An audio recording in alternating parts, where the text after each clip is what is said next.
Hello guys, welcome back to my channel. How are you today? So I hope you all guys very nice today. So in this content, we will try to discuss and answer some of these questions. It's about physics. The topics is about transverse wave. It's one of categories of wave that's that have its own definitions. The transverse wave definitions is a wave that is perpendicular. The molecules is perpendicular compared to its directions.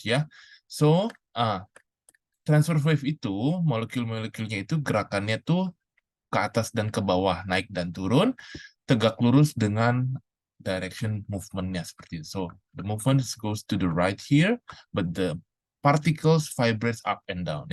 So it's up or down. That's the definition of transverse wave.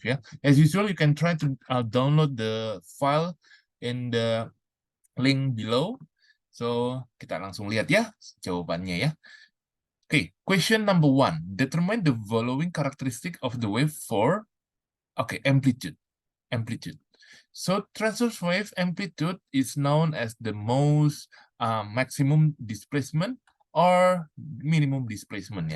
So from the picture here, we know that the amplitude is equals to 2 meter. So amplitude is 2 meter. What about the wavelength? As you can see, the wavelength definition is satu bukit satu lembah. Ini satu bukit satu lembah. One crest and one true. That's the definition of one wavelength.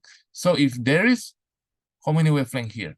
There are 2 wavelength here, Since there are 2 crest and 2 true, so that it means that there are 2 wavelength. So the 2 wavelength here have the length of 8 meters. So one wavelength only 4 meter.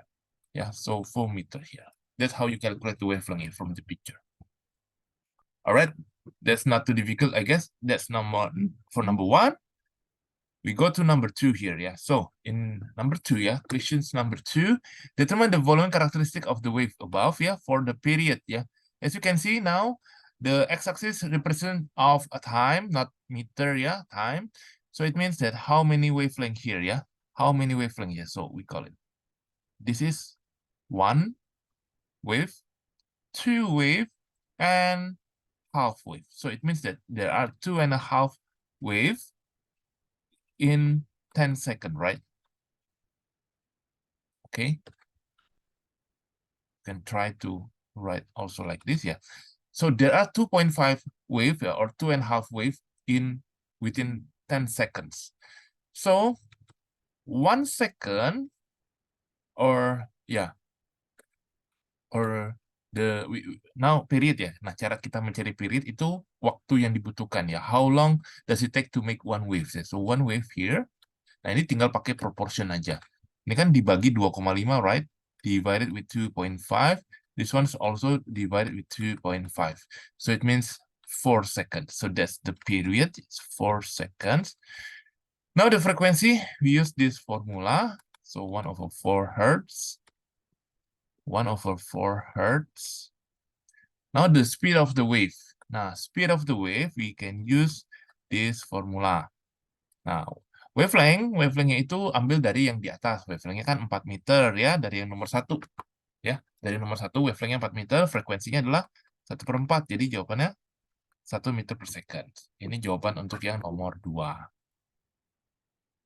Lanjut kita ke soal berikutnya, soal nomor 3 Jadi di worksheet ini nggak terlalu panjang cuma ada 3 nomor.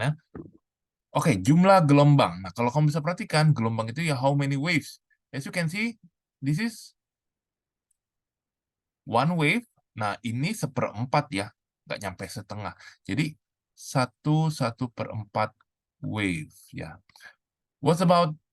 What about the amplitude? Amplitude itu yang paling jauh bisa ke atas, bisa ke bawah. So you can try to answer 20 cm unitnya diperhatikan. Frekuensi sama period kamu bisa lihat nih. Nah, waktu yang dibutuhkan untuk satu gelombang di sini So this is the period. So the period is equals to 2 seconds. Nah, kalau frekuensi boleh pakai rumus ya. Frekuensi itu 1 over period. Jadi 1 dibagi 2. Hasilnya itu 0.5 Hertz. Nah, bagaimana dengan panjang gelombang? Nah, panjang gelombang di sini kamu bisa perhatikan ya. 2,5 meter itu untuk 1/4 wave. Jadi 1/4 wave panjangnya adalah 2,5 meter. So, jadi panjang satu wave-nya itu berapa? Itu berarti 2,5-nya harus dibagi 1/4. You can try to using calculator, I guess. Jadi hasilnya itu 2 meter ya. Untuk speed ya, ini cepat lambat itu artinya speed, kamu boleh masukin formula ini, artinya ini 2 dikalikan 0,5. Hasilnya adalah 1 meter per second ya. Ini adalah jawaban untuk yang transverse wave properties. As usual, if you have anything to ask, just drop your questions on the comment section below or try to reach me through WhatsApp. Yeah, I hope you have a better understanding about the transverse wave. I'll see you in the next video. Bye-bye.